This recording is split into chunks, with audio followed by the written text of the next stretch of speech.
আসসালামু আলাইকুম। এখন দেখাচ্ছি যে আপনারা গুগল শিটের মধ্যে কিভাবে সেটা সাজাবেন। তো প্রথমত আপনারা আপনাদের ফোনের যে প্লে স্টোর আছে সেই প্লে স্টোরের মধ্যে চলে আসবেন, ঠিক আছে? এখানে দেখতে পাচ্ছেন যে প্লে স্টোরের মধ্যে চলে আসবেন। আসার পর আপনারা নিচের দিকে যে এখানে একটু খেয়াল করবেন যে নিচে সার্চ অপশন আছে। এই সার্চ অপশনে এটা ক্লিক করে দেবেন।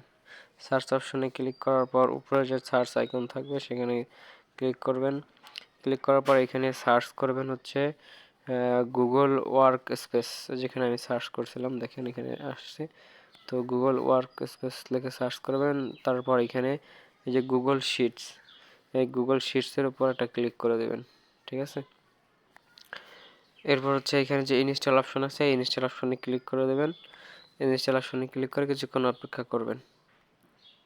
এরপর ইনস্টল হয়ে যাওয়ার পর ইনস্টল হওয়ার পর এটা ওপেন করবেন। ওপেন করার পর আমরা একটু নিচের দিকে এসে দেখি প্লাস আইকন আছে, সেই প্লাস আইকনে ক্লিক করে একটা নতুন শিট নিব। তো নতুন শিট নেওয়ার পর এখানে আমরা যে জিমেলটা ক্রিয়েট করছিলাম, তো সেই জিমেল যে পাসওয়ার্ডটা ছিল সেই পাসওয়ার্ডটা এখানে পেস্ট করে দেব এবং সেই জিমেলের যে ইউজার নেম সেটা এখানে লিখে দেবো, ঠিক আছে? এবং যদি কপি করা থাকে তো সেটা ডিরেক্ট এখানে পেস্ট করে দেবো। তো একদম বাম পাশে এখানে থাকবে 1 2 3 এভাবে সিরিয়াল অনুযায়ী থাকবে এবং এরপর যে এখানে আপনাদের ইউজার নেম এবং পাশে পাসওয়ার্ডটা দিয়ে দেবেন, ঠিক আছে? এভাবে এটা সাজায় নিতে হবে। এভাবে আপনারা প্রতিটা যতগুলা জিমেল এখানে ক্রিয়েট করবেন সবগুলো এভাবে আপনারা সাজিয়ে নেবেন, ঠিক আছে? তো ঠিক আছে, ধন্যবাদ সবাইকে।